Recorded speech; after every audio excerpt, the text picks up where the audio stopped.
Hello, my name is Glenn Keller, and welcome to episode 11 of Our Greatest Strength. Hi, I'm Dimple, and as you can see, we have a very special guest with us today, Mayor Finkham. Thank you so much, Mayor, for being here with us. And just a quick introduction of how we got her on here.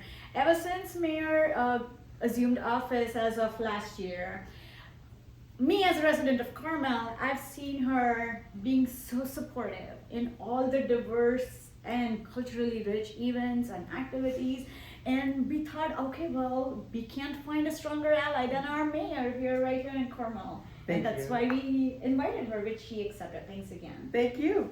So it's an honor. So thanks for thinking of me, and I appreciate you thinking of me as an ally. That means a lot. Of course. Okay, thank you. Well, Mayor, first question. What experiences do you have working with newcomers in this community? Well, I get to see it from a variety of ways. I mean, first of all, we may see business transitions here early, right? Because they may be part of a recruitment, right? Where we're trying to recruit business to a particular area, like Midtown here that we look at, or they may be in a business expansion. So as a result of that, we see business professionals coming here from all over the world, which is exciting and incredible for the city of Carmel. And then of course we also may have people just come into City Hall and want more information about the city or what we're doing, and then everything in between. But I'm most often introduced to newcomers and immigrants at cultural events, right? Or at a restaurant where someone comes up and introduces themselves to me if they happen to know who I am.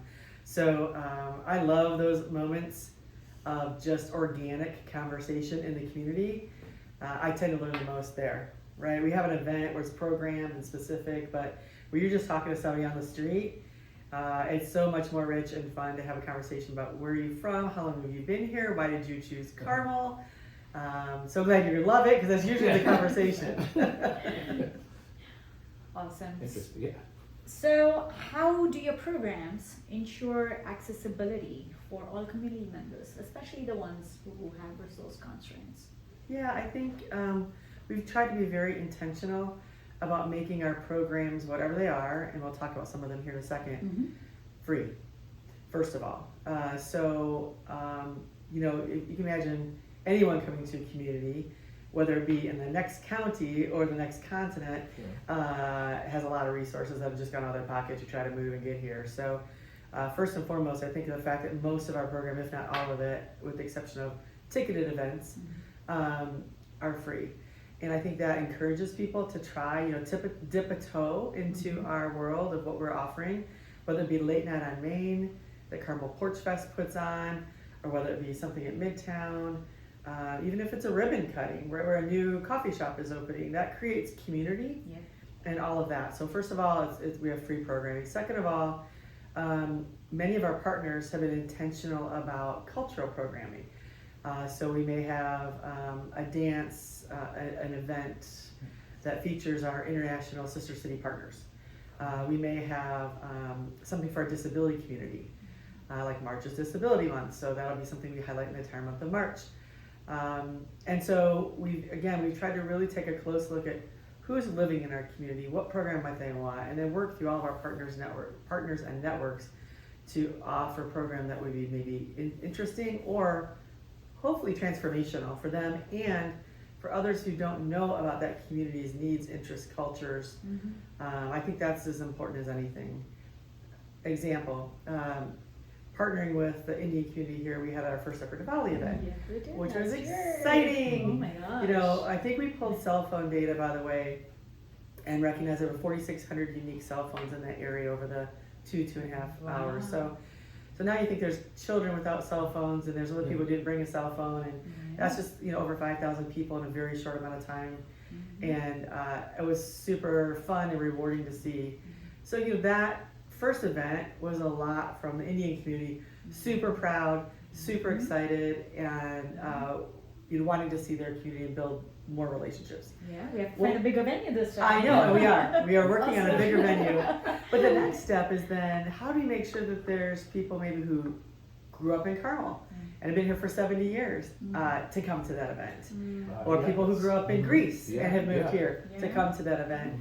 So I think that's the next step, is then broadening that circle So we're learning about each other from each other. So Interesting.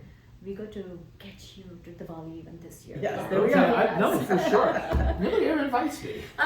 This is good. I see, usually yours- see it right on social media after it's done. Yeah, no, it's a testament to the city of Carmel and all your efforts, because we were talking after the fact, and none of us, I think, anticipated that it's going to be that big an event. Yeah. We were excited that we had the support of the city, but even us as our community, we kept talking about it, and it was like, oh my God.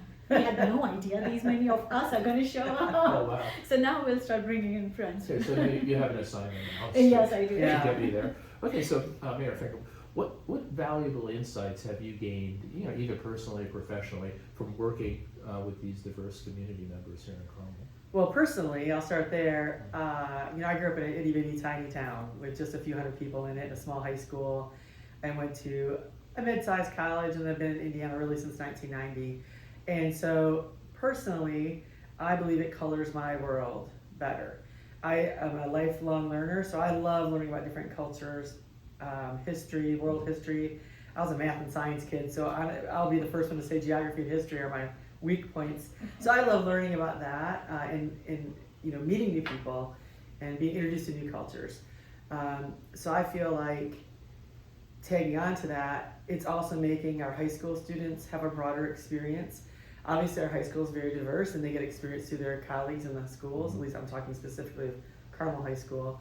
But in our community, a lot of our families travel internationally, and so they may go see England or Germany or pick 1,000 different countries, right? They may see a country and then want to come back, and then now knowing someone from here, or vice versa, they knew someone from here from Portugal, where I'm going next month, and then I get to go overseas and then experience it in a different way. And I think that's helpful for our community, because I think education helps understanding, and understanding helps maybe make the wheels of progress move just a little bit better.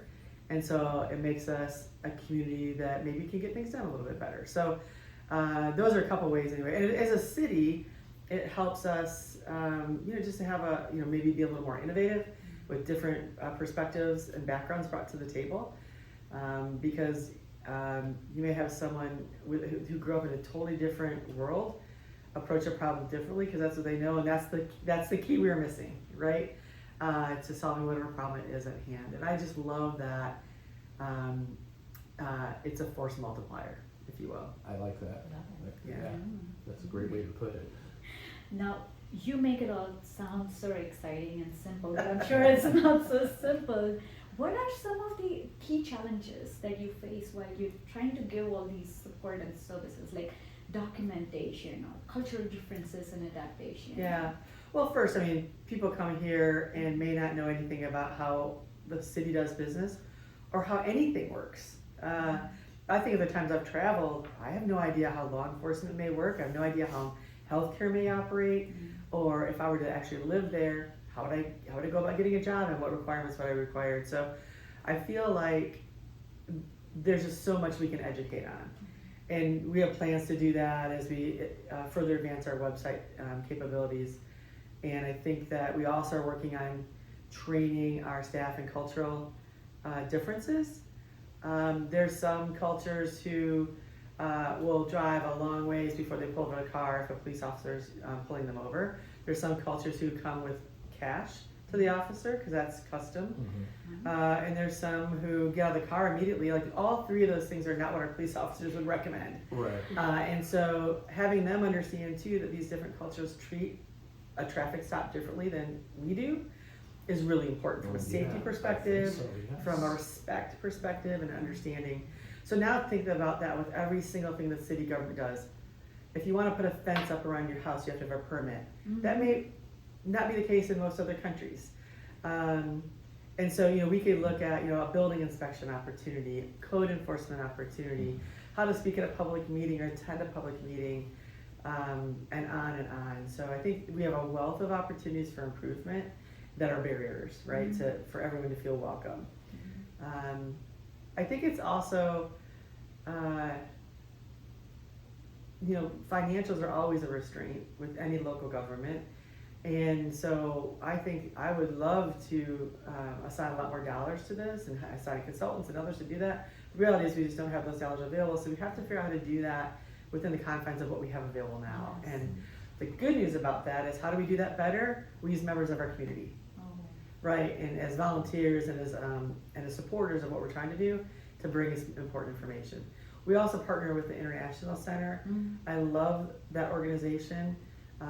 You know, they offer services to immigrants coming in to better engage their experiences at every community they move into. And they also do training for us. They'll be doing the cultural integration training for us. Nice. And so I think we don't have to duplicate things that are offered somewhere else. And so the International Center offers us an opportunity to be a leader and meter without dollar.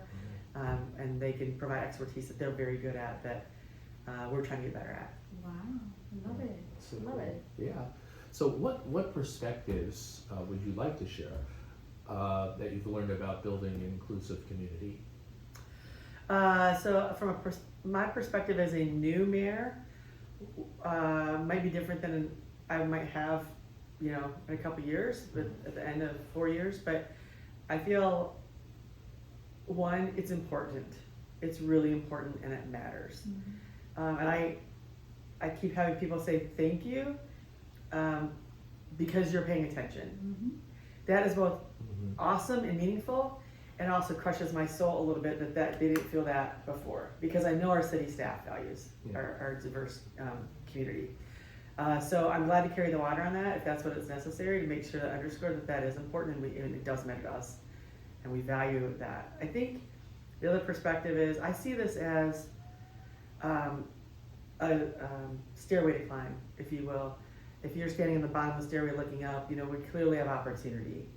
And maybe that first step is us saying, we love our international community and the members that are here. And the next step might be showing up, right? Showing up across the community.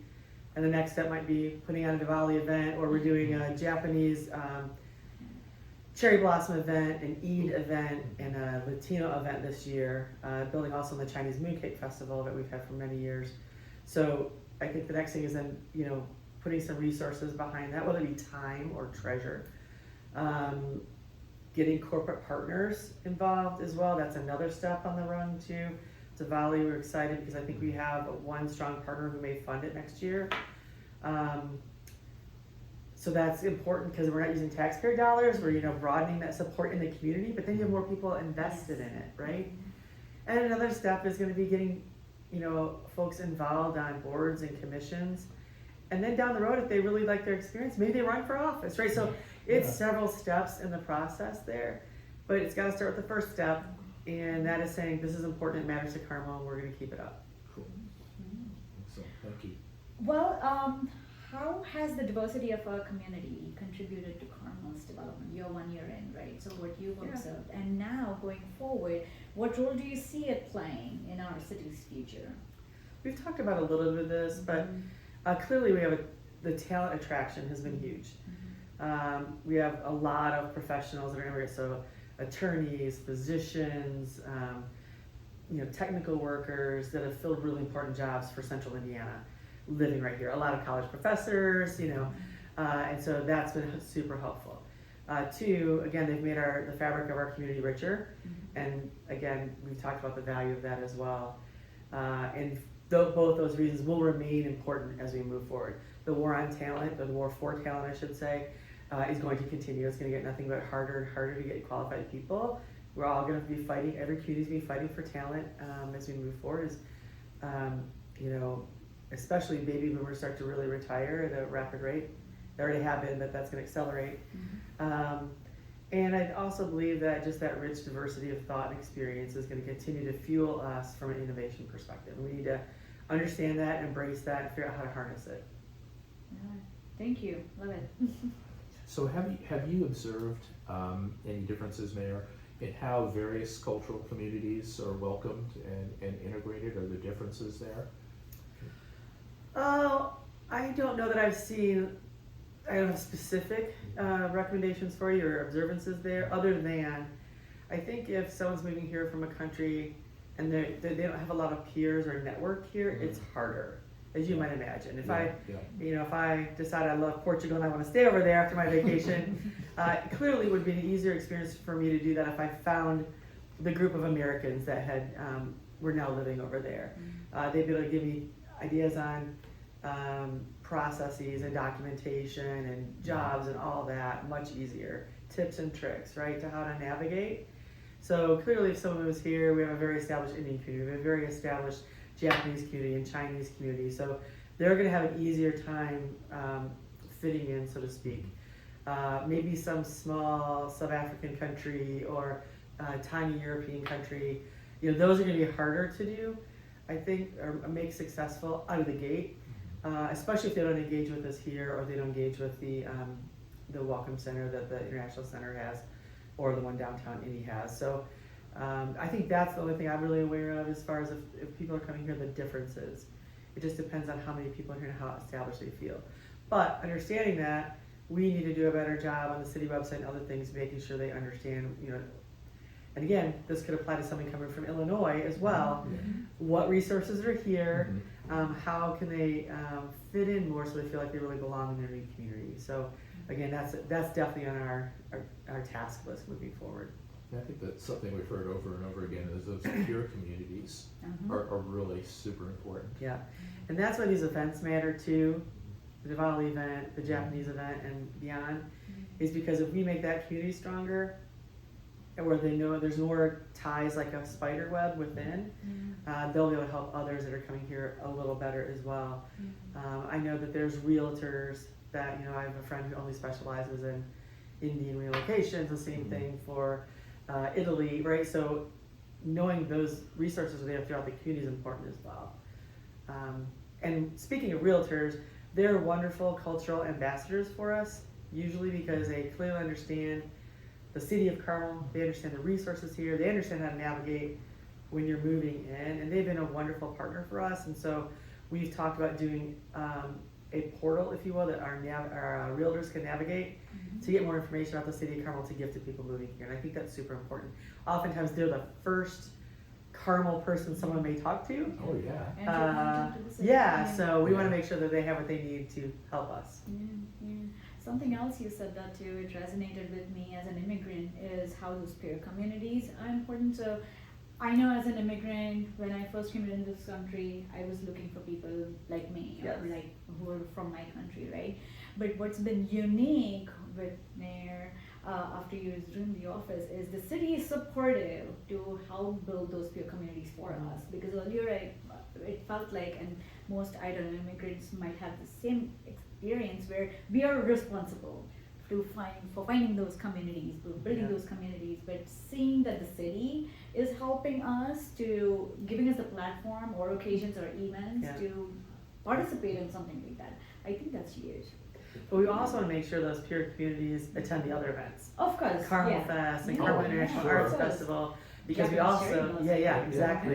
Because we want to make sure then that they're forming relationships outside the peer community, so we don't have closed neighborhoods and closed networks, right? Yeah, and the city offering that option, like if I would have seen like an announcement of there's a Japanese cherry blossom or whatever, I don't know if I would be motivated, or if I have enough information. I don't know what I don't know is. His ears are sore by listening to that comment over and over again, but that's the fact. But if I see that announcement from city, then I'm more motivated, and it's like, oh, it's safe. It's okay to go explore that. You don't know anything about the valley, but now you have like so many people who are telling you, hey, come attend, even the city supporting. I think that makes a lot of difference when we are just trying to go over a certain assumed or invisible lines, culturally. So. But you know what also bridges that, and we're getting off the topic a little bit, but I think it's important, is food. Food bridges those communities and assumed territorial lines, because like I'll use an example I've used in the past. I've been told Ethiopian food's fantastic. I am not going into an Ethiopian restaurant without someone who's been there before. Right? Because I don't know how to navigate the menu, and I'm also a wimp when it comes to heat, which hurts me with Indian food, but in Mexican food. So how we can use food as that experience, I think, is important. And we've talked about can we get some community volunteers to do, I'm gonna make a couple things up here, but, maybe a little like a 3-stop restaurant tour. Either it's 3 different types of culture restaurants, or maybe it's we have 3 Greek ones here in the community, right? Like go to each, like an appetizer at one, some sampling of appetizers, sampling of main dishes, and sampling of desserts, Yeah. right? We have obviously people from the community talking about, and here's the history between this. This dish has been around for centuries, and here's why, and here's what it meant. Or here's a spice that you commonly are going to taste in our food. This is what it is, and you don't typically hear it or have that in American food. Whatever it might be, I think that that can be fun. And so we talked about doing just these Main Street international food tours. We have to I say Main Street loosely, not our Main Street, but Main Street USA type food tours that highlight ethnic food. And I think that's how we can get some people who maybe like, oh, that sounds good. Because I would never go to a restaurant. Another example, I'd never go and order a bean burger because I'm like, I don't know if I'd like that vegetarian burger. But if someone gave me a little sample of it and I liked it, then the next time I would go and try it. So I think that would be also a great way to help us with small business support, because that oftentimes is, there's small business owners are mom and pop or immigrants that are open this, or women who have run a small business. And so if we can help our small restaurants as small businesses, that's a good thing for everybody too. Oh, yeah. For sure. Yes, for sure. Oh my gosh, I feel like we could talk to you for all. We are, however, reaching the end of our questions, but is there anything that we haven't asked you already that you would like to share with us here? Oh gosh, I don't know. I haven't given my stat lately, but using data from the Carmel Clay schools, supposedly we have 110 languages from 90 different countries here with kids in school here. So it could be bigger than that. And I haven't gotten numbers for this semester. I think that's incredible. I think that's such an amazing statistic to be really proud of. Coupled with the fact we have people who lived here their entire lives, again, 7, 8, 9 decades, and have this rich history of Carmel from nearly a century ago as well. And I just think the mixing of that is a beautiful thing. And we have just such an incredible community to offer to anybody. Unless they want a darker gray box of a community that's not rich and vibrant, colorful, and filled with art and music and incredible people. I think it offers something for everybody, and I, for one, am incredibly proud to be a representative and cheerleader of this community. And anyone listening who maybe hasn't been here, you have to come check out Carmel. For sure, yes. 100%. Yes. And me, as a resident of Carmel, I'm really, really proud and happy, and I'm extremely grateful for your leadership. Thank you. Thank you. That means a lot. Thank you. Well, thank you for everything that you're doing to be an ally, and thank you for having us today and inviting us in to have this conversation. Thanks for your podcast and getting the word out, right? I think it's super neat that you decided to embark on this. Glad to be number 11. Yes, thank you once again for your time and for all your candid share. We appreciate it. And thanks for very important, your leadership. Thank you. Yes, appreciate it. Appreciate it. Example. Thank you so much for listening, and do drop us a comment.